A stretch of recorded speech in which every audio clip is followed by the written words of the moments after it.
Listen, it is 11:30, so I want to just get started with you. I've got great friends joining me today, and I'm just so grateful you are here.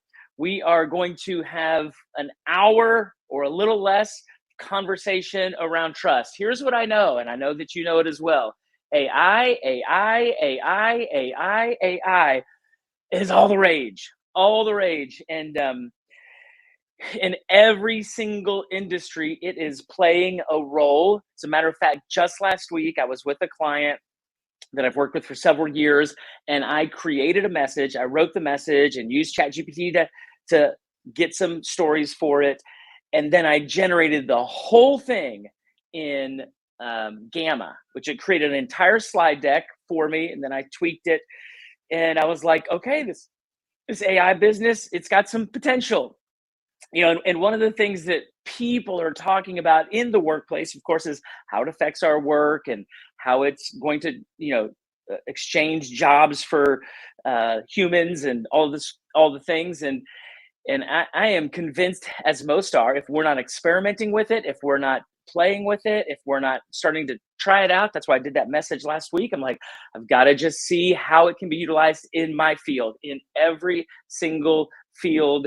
It is having impact, and if we want to stay relevant and effective. But here's what I find, and you have probably found this as well, that even if the robots are taking over, even if automation is going to replace lots of human activity, that still, instead of artificial intelligence, well, on top of artificial intelligence, relational intelligence is kind of essential. And I have found that this idea of relational intelligence, that we as humans working together, despite robots or not, despite artificial intelligence, despite machinery, it's been centuries and millennia that we have had challenges having and being relationally smart. And just the idea of how we effectively relate to one another and in our workplace and in our personal relationships, how we do that well seems to continually be a challenge. And so, we have been interacting poorly, like I say, for a long time. And there are several factors that play into it. Today, we're talking about trust because, as we most agree, it is cornerstone to all effective relationships. It is cornerstone to all effective communication. It is cornerstone for all effective decision making. It is cornerstone for all effective implementation. It is cornerstone for all effective sales, marketing. Trust is cornerstone for everything. And somehow our abilities to thicken it up and create an environment where people willingly trust and where people are consciously, purposefully open on a consistent basis is still just incredibly difficult. And it's one of those things that keeps me in business. I've been doing a message for, a few years, but it has just picked up really significantly the last two, I would say. And it's using a mousetrap to just reveal some profound insights about what happens when we ask someone to trust us, and the sense of inequality that immediately exists, and the idea of how do we engage in a way that lets us equal and have a sense of trust equally. And this mousetrap exercise, I've been doing it for a while, and it just continually to unearth revelation about how we can move people towards thickening up trust in our relationships, in our businesses, with our clients, and so on and so forth. And so I use the term thick. I regularly use the term thick because I talk about this idea of, like, man, if you have thick trust, it can endure a lot. There is a squishiness to it. There's an absorptive quality. There's the ability to lean in and have hard conversations. And lo and behold, it's still kind of forms back in shape. But what I have found, and what you have found also, is thin trust. Woo! When trust is thin and a really like difficult conversation happens, all of a sudden it just starts tearing apart and not staying together, and the relationship. And so we have to dance around and be real sensitive and all those things. And so, I've been talking about that for a while. And this past year or two, I had the opportunity to share that message with a company. And later on, they said, "Hey, Greg, we have some challenging communication um, gaps in our executive leadership team. Would you come back, spend a day with us, and really kind of dig deep into the trust, and let's figure out how we can communicate more effectively?" Now, let me just paint this scenario for you, because I suspect some of you have had this same situation at work. And it is people had worked there a long time. I'm talking the executive team. There was a handful of folks on the executive team. All of them had been there. The one who'd been there the least was over 10 years. The ones who'd been there a long time, multiple decades. And they were all tasked with bearing the responsibility for the leadership of the organization. And yet they just could not get on the same page of trust. And here's what you find when trust is thin: respect. When trust is thin, causes you to double guess everything someone else is doing. When trust is thin, caused just a lot of infighting and questioning of everything. And so we came in, and here's what was interesting about it is that they didn't really speak to one another very effectively.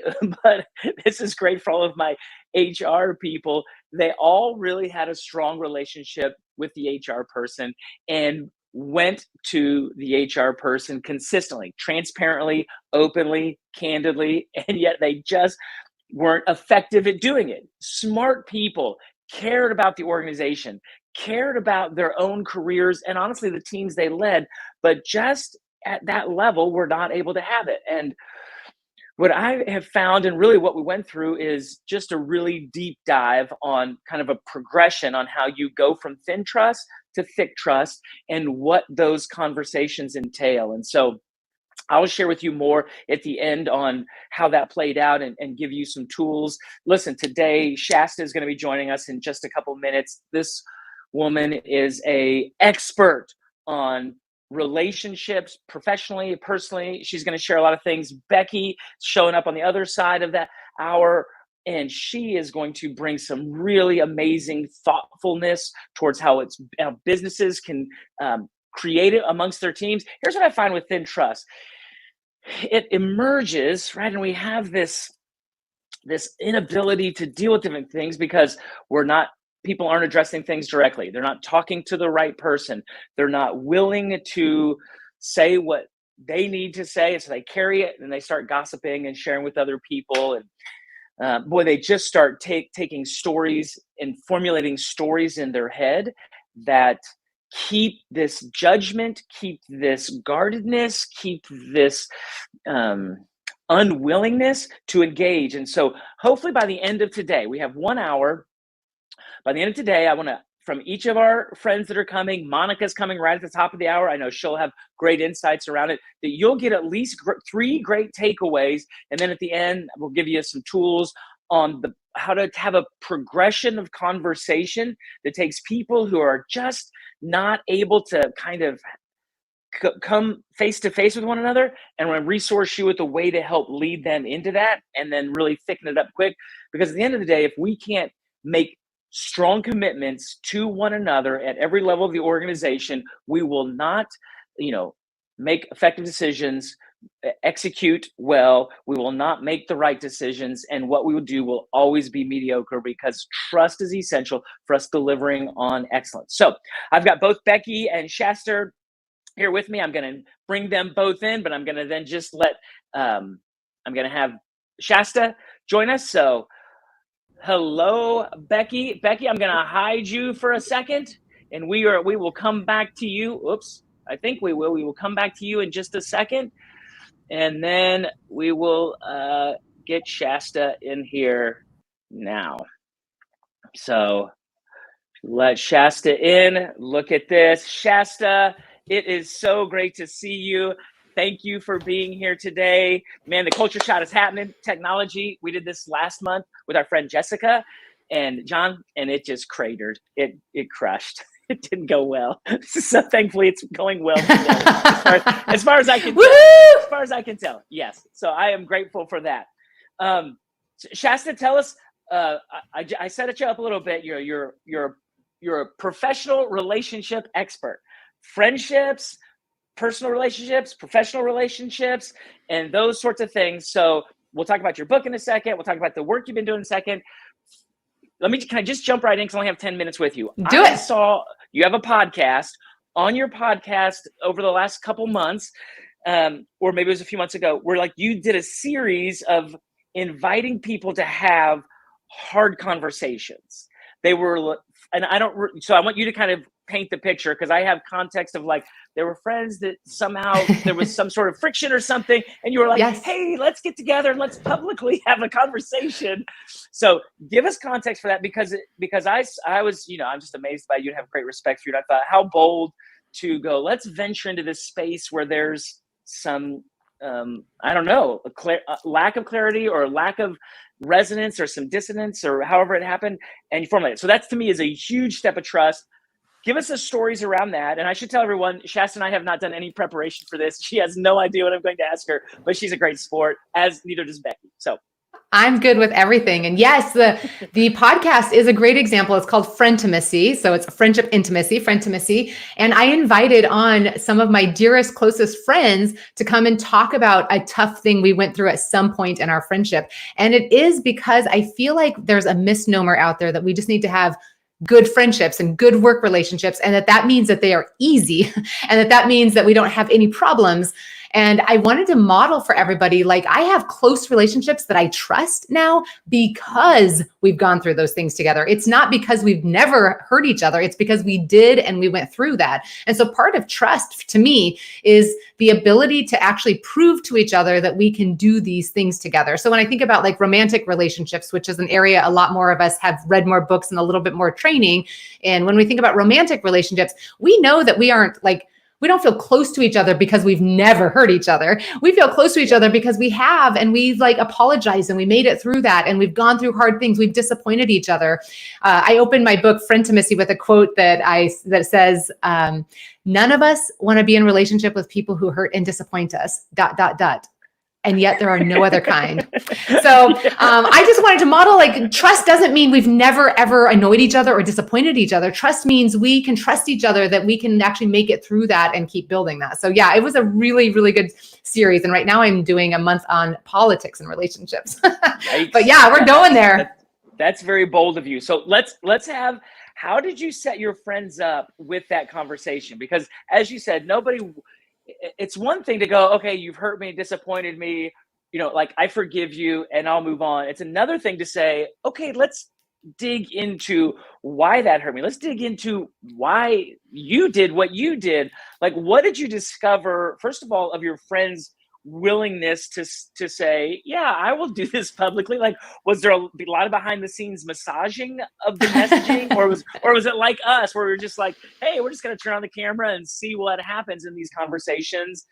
And then like, what did you discover about having a conversation about hurt, disappointment, and like bring it to the surface because it does reflect such a thick trust that you had with one another? Yes.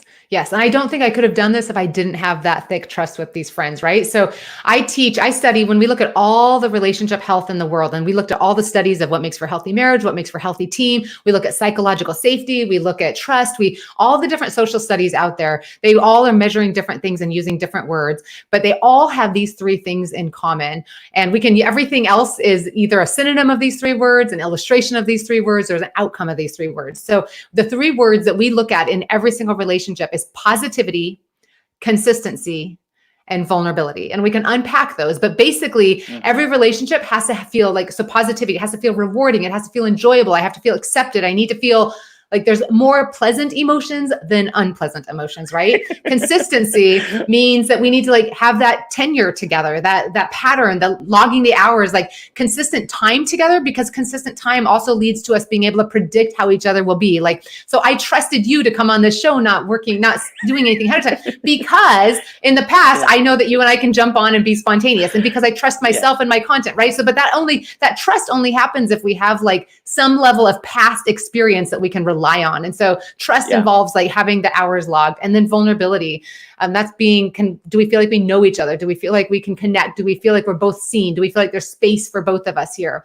And so I had high trust. I had very thick trust with my friends when I invited them on. So they knew that I was going, because of past experience, because of our consistency, because of our positivity, and because of our practiced vulnerability, they knew that when we got on there, I was going to take care of them. They knew that I was not going to throw them under the bus. They knew that I was going to, and I knew that they were going to be honest. And we knew that we could say things even if it might hurt each other's feelings in the moment, that, you know, for me to be able to ask a question like, when that happened, how do you wish I had responded? You know, what were you really feeling? What was the thing that you needed the most? Like, this is what I did. What could I have done better? And for us to like go back and kind of talk about that, it builds our trust, because now going forward, I know even better what I could have done better in the past. So we're like debriefing basically the things that are going on and saying, how can we show up even better for each other, which is trust building, even if it's a little awkward.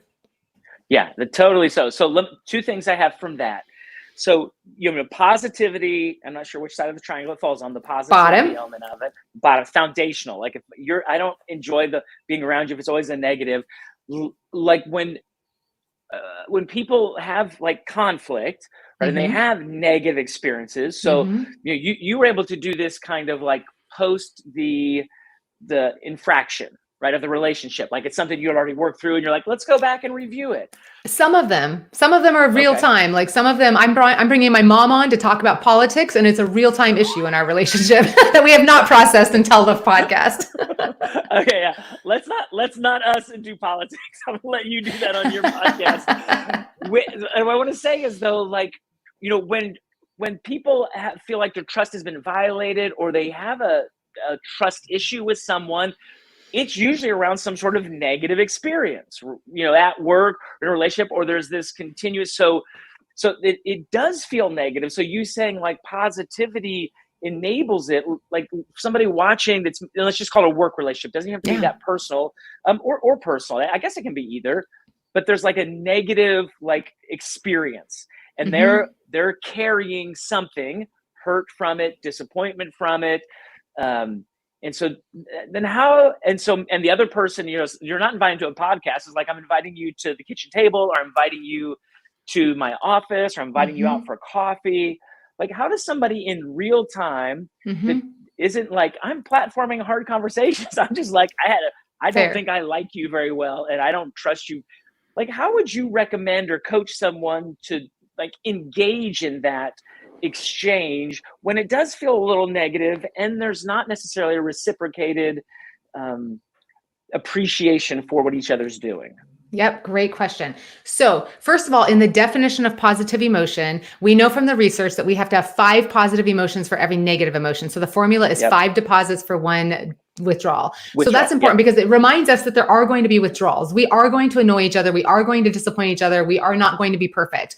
That's there. What we can control is how to reduce the negative emotions and how to raise the positive emotions. So we're always trying to keep that formula in balance, that ratio in balance. So in every relationship, I always have the choice of being like, okay, when Greg does that, it really annoys me. So it's going to keep grating on me, right? And it's going to keep bothering me. So I have a choice of so then we need to lean into like adding all the fun and value we can. And so learning if we can appreciate each other, if we can express gratitude, if we can go have fun together, if we can laugh together, if we can take photos together, like either get that so much high reward that puts that one character thing in kind of in balance, or is there a conversation I can have? Is there a boundary I can set? Is there some work I need to do where I can just forgive that piece? Is there something I can do where that doesn't grate on me as much, right? What can I do to like get that ratio back in balance? So we always, always, always have 2 choices here of how can I increase the positive emotions in this relationship, and how can I decrease the negative emotions in this option.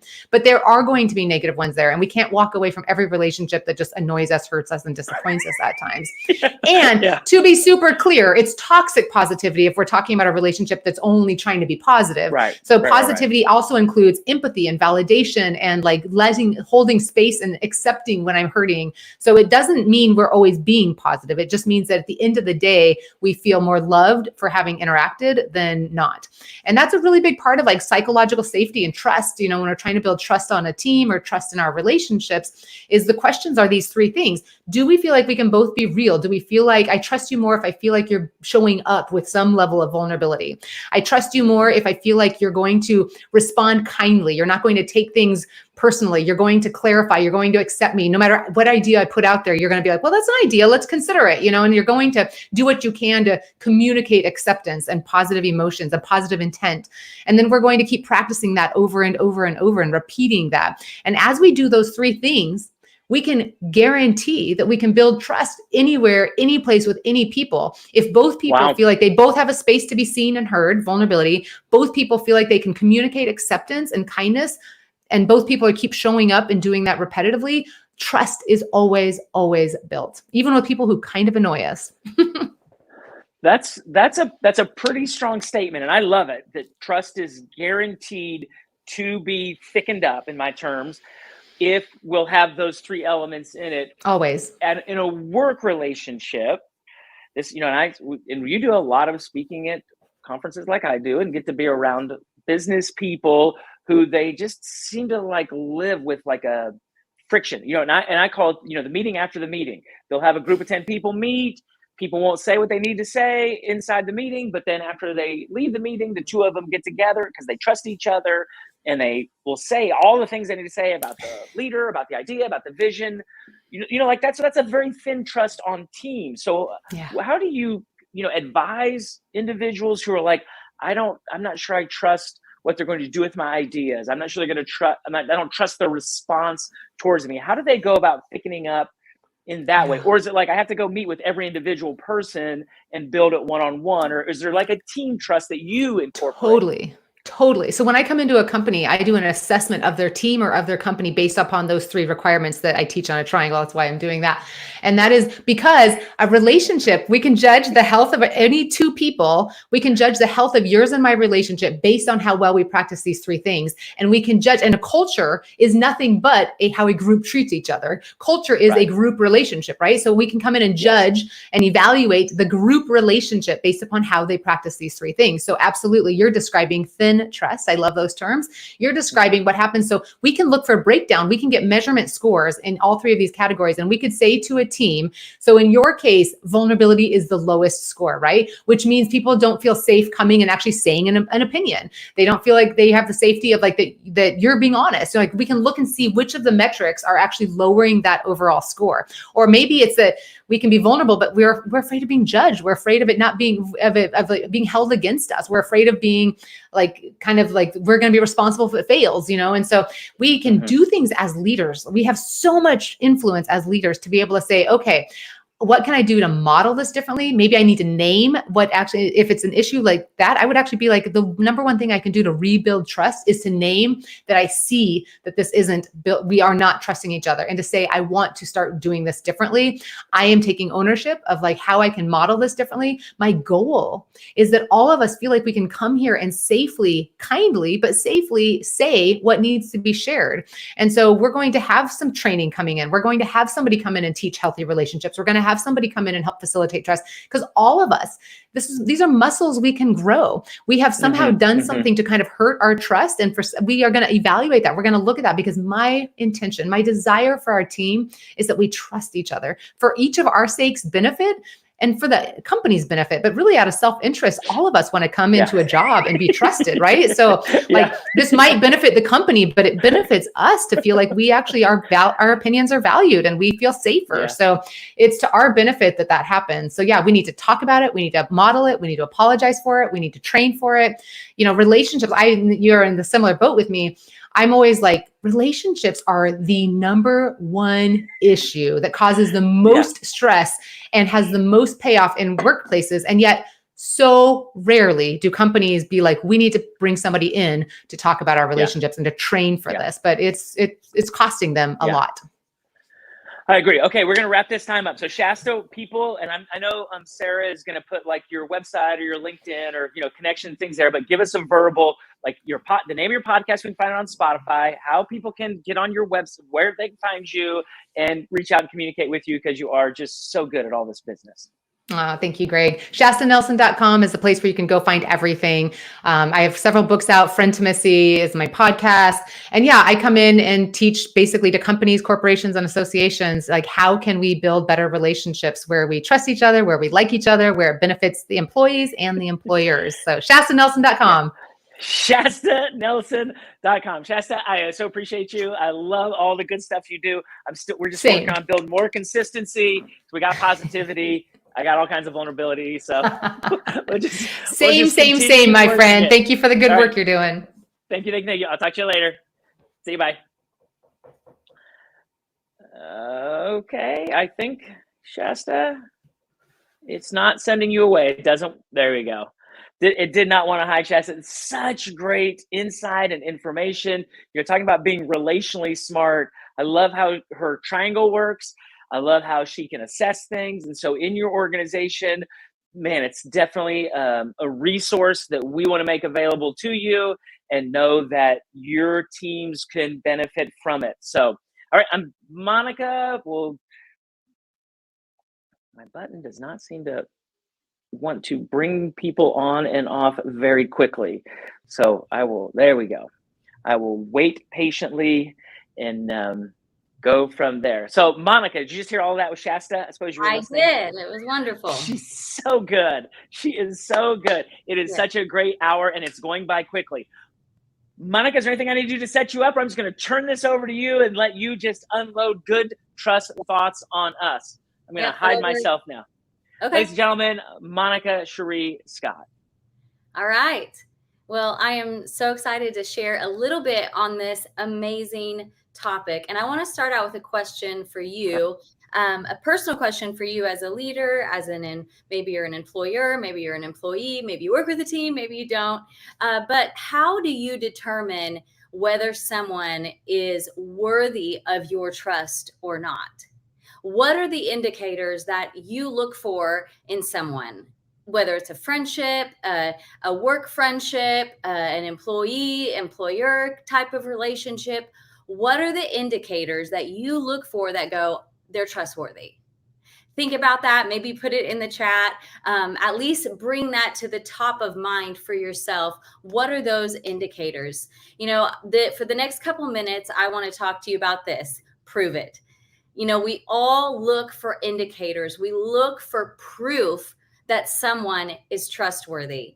And the way that I want to frame this for you today is to really frame it like this. Let's be the change that we want to see. So let's be the kind of people, let's be the kind of leaders who are trustworthy. And I believe if we can put effort into doing that, into systemizing a way for ourselves to be checked and go, am I behaving? Am I showing up in a way that it shows others I'm worthy of trust?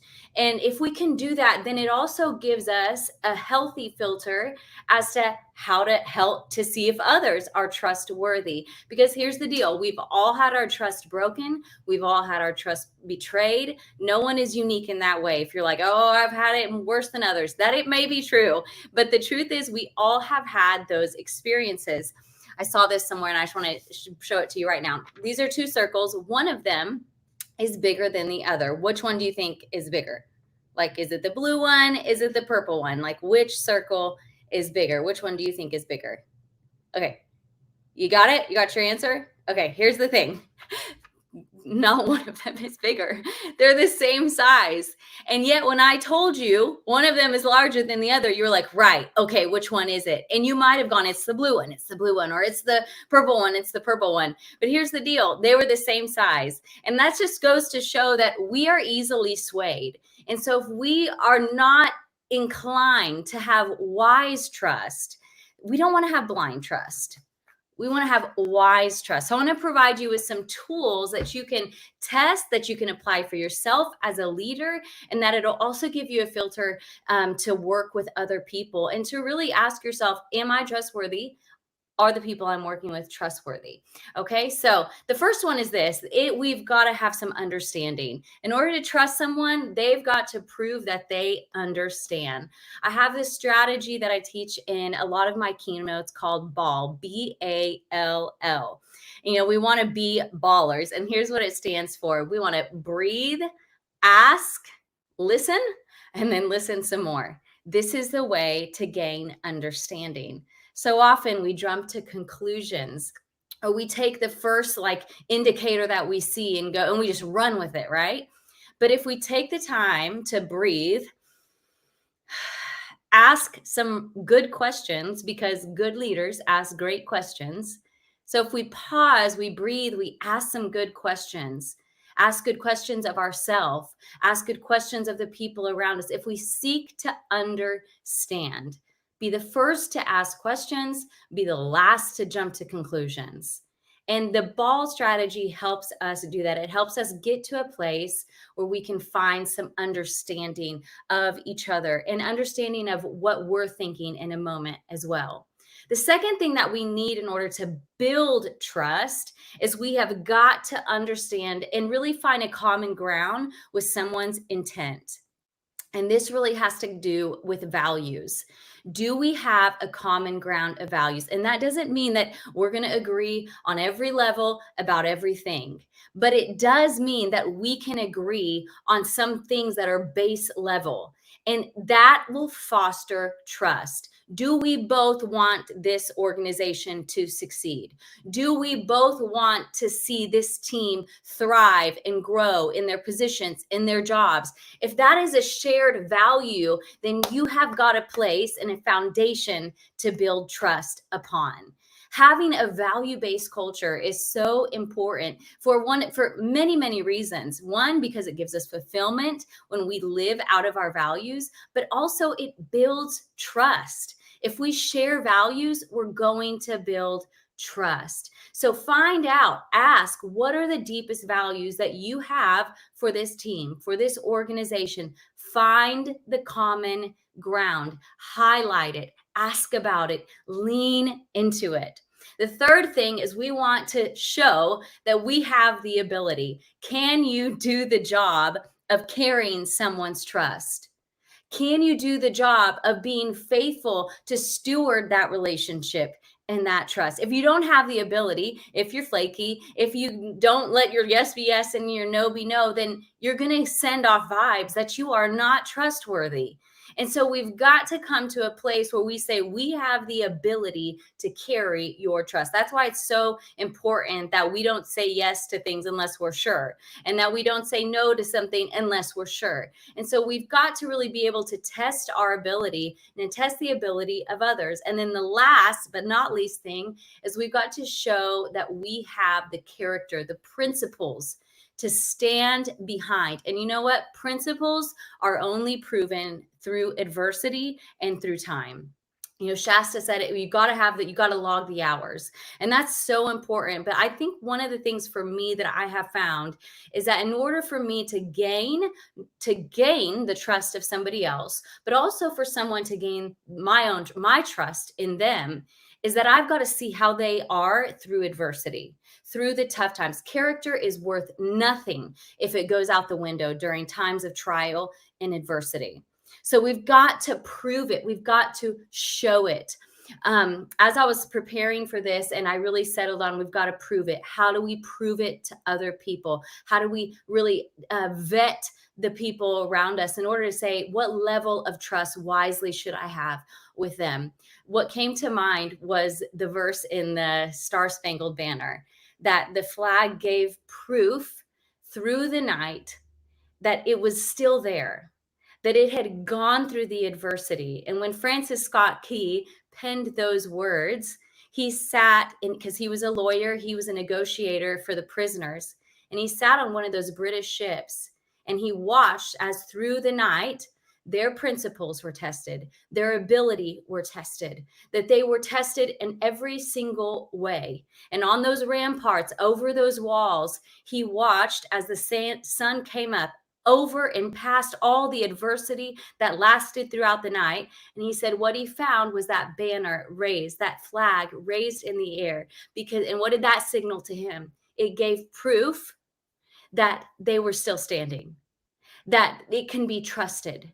And that battle, that fight there was like the first of many dominoes. If it had been taken, that very young nation that we have today, it would not have lasted. It may not have existed, because it would have set in motion something great.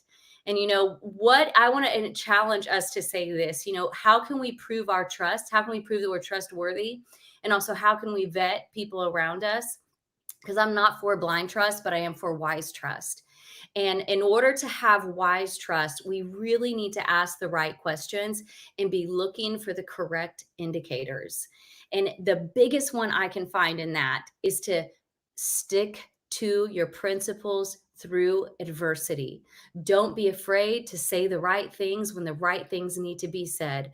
Don't be afraid to take responsibility and step up when it's tough, when it's trials. And we are in a tumultuous time with AI, with all the things going on in the world right now. Hone in, pull on those values, pull on those principles, and prove your trustworthiness. Prove and then vet those around you. Let's see, and let's be wise in how we not only gain but also give out our trust. All right, Greg, where are you at? I'll wait for him. Man. Okay. Oh, yeah, I'm here. Okay. Well, hello. I am here. Welcome back. Yeah. No, that was so good. That's what I was saying. It was like very thoughtful, very thorough, and you compressed it in 10 minutes, and I felt very patriotic. You've got us imagining all that. Prove it. So, Monica, what do you think why do you think people do blind trust? Because you made a really strong point. I'm not here to support blind trust, but I think people feel a little bit of obligation to do that. Right. I think it's just our human nature. Like, we want to believe in people. And you know what? I have had my trust broken, betrayed to the upteenth degrees. So I can go there really easily. But the truth is, we are all pretty vulnerable still, no matter how tough we think we are, how smart we are. Everyone can look you in the eyes and lie a lot of times. Or somebody can look and give all the signals of trustworthiness and then break your trust. So I'm not for blind trust, although I do think it's a natural inclination, but I am for wise trust. And so what I find a lot of people doing today is just, getting all upset about it. I don't trust anybody, or, and I'm like, that instead of going, I don't trust anyone, I'm just a skeptic, I'm cynical, all that. Let's just move from that to just wise trust. How do we present, provide, and vet wisely? I think that is so good. Listen, I'm going to bring our friend Becky onto the stage now. I'm going to let her get here. I'm going to have you take off. We'll see how this thing goes. So I will see you later, Monica. Becky, Monica, Becky. I don't know if you guys have met before. So I think you're going to go away, Monica. Maybe not. Oops. There we go. So, Becky, I am so glad you're here. You've gotten to see and experience all these great people we have. So, of course, Shasta was just so insightful in her triangle. Oh, and Monica came back. And she just couldn't stay away. No, that was my bad. I don't want to make it seem like I'm sure it was in my finagling here of the tools. So, Becky, it's so good to see you again. The reason I asked you to come on is because last year when I was with your team, and I'm going to have you give, tell what you get to do there at Washington Trust at WTB, and we just had such a great experience. And your team is so, there's depth of years, there's depth of knowledge, there's just such good camaraderie, and it just made an impression on me. And even just the joining from retail and commercial, there's gosh, this is a really healthy place from an outsider's perspective who hangs out in culture a lot. So when I was thinking about this trust, I was like, your team really it really reflected it to me as an outside person. And so that's why I invited you here today. So Becky, tell us who you are, what you get to do, where you get to do it, and then let's jump into things that you're doing that's happening on purpose on your team that fashions trust. Yes, thank you for having me, Greg. It's so good to see you again. As Greg said, I'm Becky Seckler, and I work for Washington Trust Bank. My official title is Director of Retail and Client Delivery. That does not mean a lot, but what that is I oversee the branches in our 3 states, so Washington, Idaho, and Oregon, our retail branches, as well as our call centers and our training teams. That's a lot. I've been here for 20 years. I actually started in Southern Idaho. I started when I was 12. Started in our Southern Idaho office as a teller, and worked my way up through the bank. And you mentioned that you could feel the camaraderie, you could feel the trust, you could just feel the culture. And I think that that's one of the reasons the culture at Washington Trust is so strong, is we really believe on promoting from within and growing the exceptional talent that we have, and helping find career paths for our employees. So I think that's one thing that is really strong about our culture.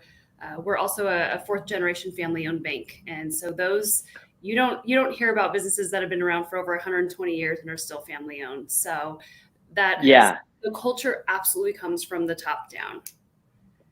Okay, so that's an interesting, because culture is like, I love how, I forget how Shasta said it, but I loved what she said. It was like how we relate to each other. Yeah. And there's a lot of different definitions, how a place makes you feel, what we tolerate, kind of what we value.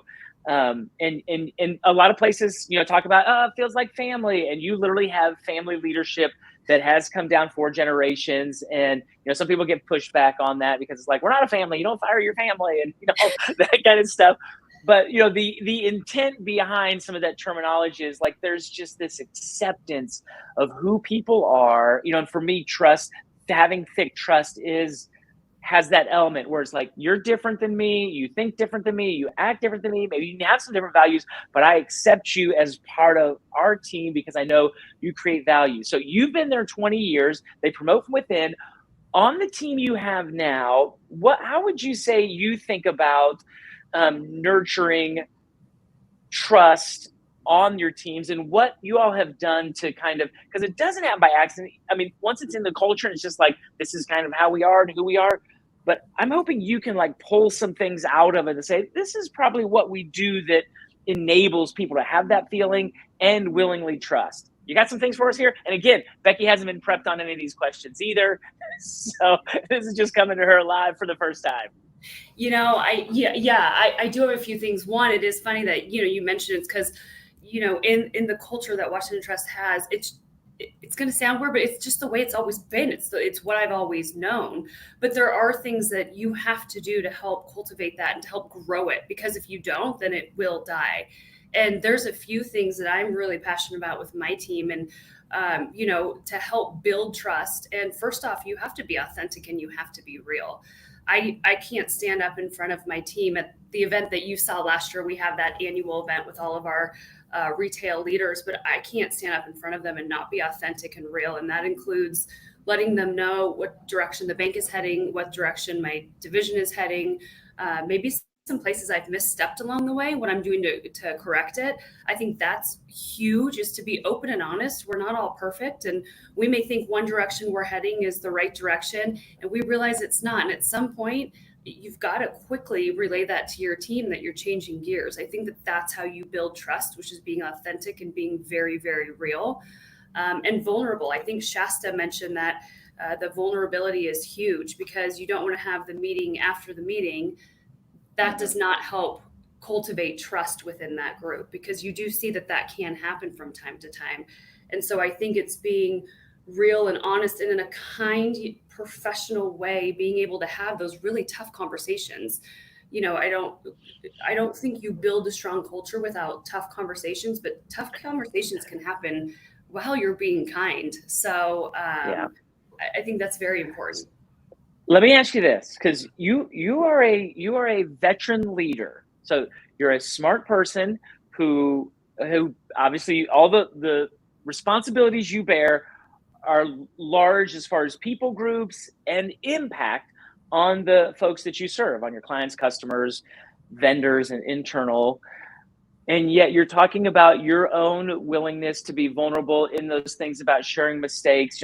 Even today, there are leaders who have a really difficult time believing that I should talk about my failure to my team. Now, maybe I'll talk about it to my upline, like where I've disappointed, where I haven't met, our what we've been going after, but like to share it down with my team, there's a little bit of fear of that. There's a little bit of like, hey, that's not their business. They tell me their problems. I don't tell them my problems. How have you done that? Because first of all, everybody has ego also. So there's a little bit of like, none of us just like to go, hey, here's where I suck. Like here's where I've failed and let myself down and let you down. No, nobody is jumping up and down to have that conversation. And yet it is so critical for thickening up trust, where people go, oh, she also has missed some marks, and so it lets me share what I've missed. How did you do that though? Because that's not natural, and it's hard. It is. I'm a pretty real person to a fault. I think that's just who I am in my nature. And here's the other thing. I think you mentioned it earlier. I don't have all the best ideas. So one of the things that's so fabulous about my immediate team, we're very, very different. I intentionally hire people different than I do. I intentionally hire people who think differently than I do. And if I don't admit my failures, or if I don't admit what I'm struggling with, or, hey, I know this is a problem, I don't have an idea on how to fix it, I have to be able to admit that if we're going to get better as a division, if we're going to get better as an organization. And I don't think, and maybe that's the culture I was raised in, I don't think anyone expects me to have all of the answers. There's been times. So good. Yeah. There's been times I try really hard to have a breakout meeting with when we're up at our annual event with the leaders, where it's time with just a handful of them and me, and they can tell me what's working and what's not. And I think that's huge to build trust, because sometimes I think people can be afraid to tell, their boss or their boss's boss, whatever it is, what is broken, or they think, what's not working. He knows that doesn't work. You know what? I don't know. Most of the time, it's fixed to me. So I try to really encourage that. And if it is something I'm aware of and can't be fixed, I'm very honest as to why I've made a decision I've made. But a lot of times it's interesting, the things I find out from some people of this is a pinch point in turn. This affects the client. Well, let's get it fixed. Let's bring some smart people together and figure out how to fix this. Right. And so, by you saying that, it also says you diminish the consequence of things not working. Mm-hmm. Like that's part of life. Not everything's going to take. And also, I think the thing you said about it's how I heard it. You didn't say these words, but it's a competitive advantage for you to go, hey, I failed in this. I need other people that can help me think through this, because what I thought was going to work didn't. And so it gives us like that idea of saying it's a business strategy for leaders to offer up their failings to their team. I don't think most people think that way. And I think when people are thinking about, is this good for business? It's like, listen, we need our leaders to be telling the people they're leading where they're missing the mark, because we don't know who could shore that up, bring some insight, bring some perspective that maybe we wouldn't get otherwise. And for you to have, and it's a humility piece, humility to say, I don't have all the answers. I'm open to anybody at anywhere offering some good answers. So go ahead. I was going to say, and here's the thing, nobody wakes up in the morning and says, how can I screw up at my job today? How can I I'm going to go to work, biggest mistake I possibly can. Nobody does that, right? There's a lot of us that are harder on ourselves than anybody else could ever be. So usually, it's giving that grace for the most part too, that nobody wakes up and says, how can I royally mess up today? Okay, I'm going to ask you one more question. We got a few more minutes, but I want to ask you a specific question. You had said, and I like the way you said it about a hard conversation. You said, I can be kind and professional, or a kind professional conversation. There are people listening, watching, and that's a hard thing. I don't know if it's because people's emotions get stirred up, and so, or maybe they've been hurt, and so the kindness pieces. Tell us, unpack that thought a little bit for us, and then an actual, do you have any, not with names or specifics, but how you've engaged one of your people in a kind, professional, hard conversation? Yeah, I think a lot of it is that tough conversations are never easy. And I always tell my team, you should never be excited to have a hard conversation, right? If having a tough conversation it ever becomes easy for you, you probably need to look and see if you should still be in a leadership position, because they shouldn't be easy. However, I think they're easier if you start very early on with getting that feedback, whether it's good, whether it's tough feedback, whatever it is. If that's a normal part of your job and it's a normal part of your communication, it should be a little bit easier. But I think as far as having some of those hard conversations, approaching it with two things. One, like I said, kindness. There's no reason to raise voices. There's no reason to come over tackle when I'm sure that person didn't wake up that day wanting to make a mistake. So, it's just one of those things that I encourage my teams, have the conversation sooner rather than later. Don't wait and hope that something gets better, because at the end, it's going to be a much harder conversation than if you just have it when you first start seeing that there might be an issue there.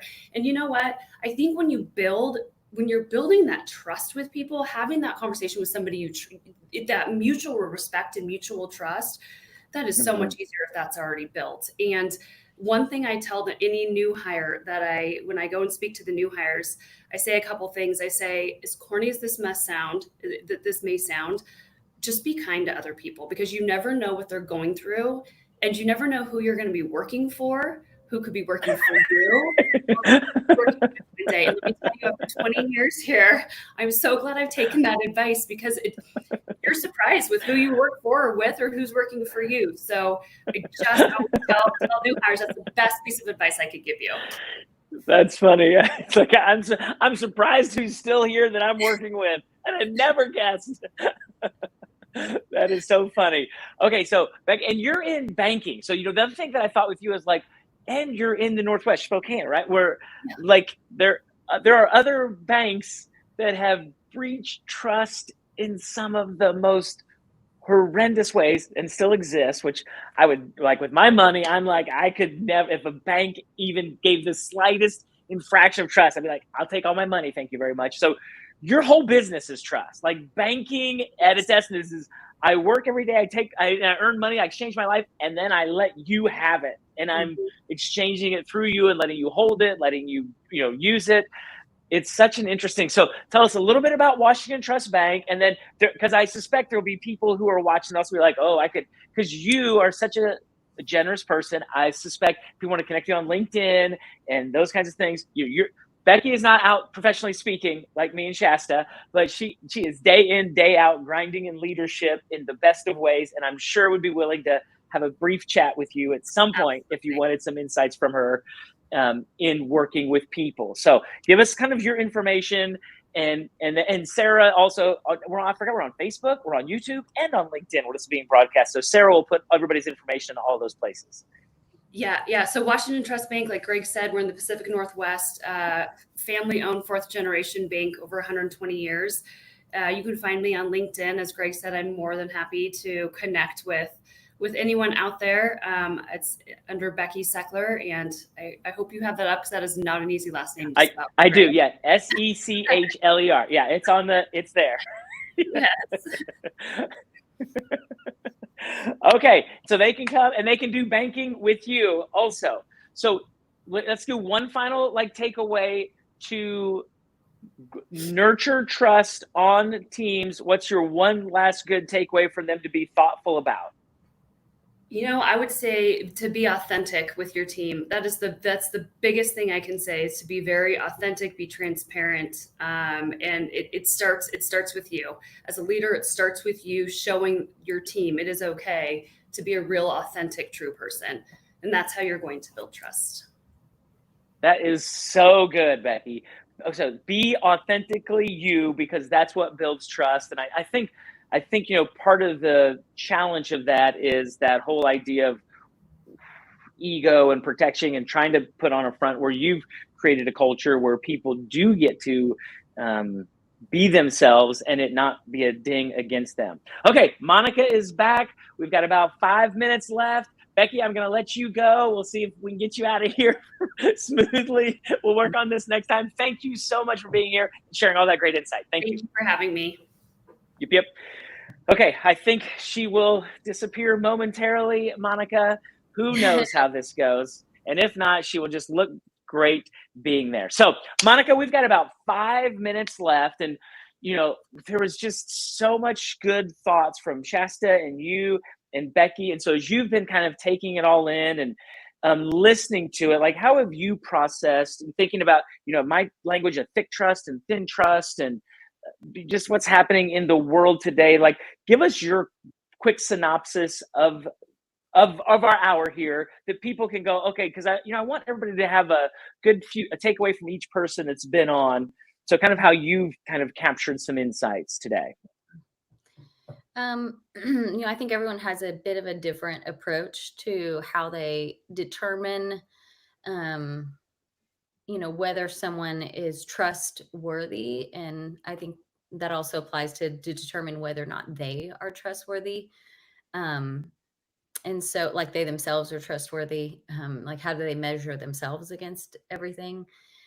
And I think that for me, the most important thing is that the people who, like Shasta, like Becky, who have like a lot of evidence to show for how they cultivate trust with other people, that they've taken the time to mentally wrap their mind around how they approach it. Like, it's not by accident. And I think for anyone wanting to get better at cultivating trust as a leader, or becoming more trustworthy, or being better at vetting, trusting other people, it's got to start with kind of coming up with your own system so that you're not just flying by the seat of your pants. Well, honestly, that's a great kind of pull away from it all. Like, everybody that we've talked with in your session, it's all very intentional. Yes. And sometimes, and I think Becky kind of referenced it there at the end, like, sometimes people are just like, I hope this gets better. Like, I don't want to have this hard, awkward. I don't want to say this thing. We haven't dealt with it up to this point, so maybe it'll just get better. And it only creates, when people don't deal with situations, other people lose trust in the leader. Like, there's so many conversations around it, like you're talking about being trustworthy, and just the impact of not having hard conversations on the whole team and on the whole culture of that being intentional, because trust will never thicken up all on its own. It just won't. Yeah, so true. So that's a great insight. So what I did, Monica, I came back from the one consulting day where we built up trust, and we had that executive team that didn't, and it was 7 straight hours of a hotel conference room, working through very intimate setting, working through very difficult conversations that needed to happen. And I came back and I'd put together like a 3 progression exercise, some inspired by our friend Patrick Lencioni. But Sarah is going to put, I forgot we were on Facebook. I was like, oh yeah, I forgot we were broadcasting to Facebook. So we're Facebook, LinkedIn, YouTube. So it's all happening there. So Sarah's going to put, I don't know if a slide or a URL or a QR code for people to be able to access those. It takes them, I think, to talk about where they have to like go through a little bit of survey. And so for those of you watching, if you have people that need to have hard conversations and you want to help facilitate it, of course, Monica and I love to do this stuff. Shasta's great at it. Becky could give you some insights on it, but just having a partner or a perspective or a tool that says, how can we help do that? Because it's really hard to put people in where they're both like really smart, high level people and go, okay, let's talk. Let's make sure you guys talk to each other truthfully, respectfully, candidly, openly. It's a hard thing to do.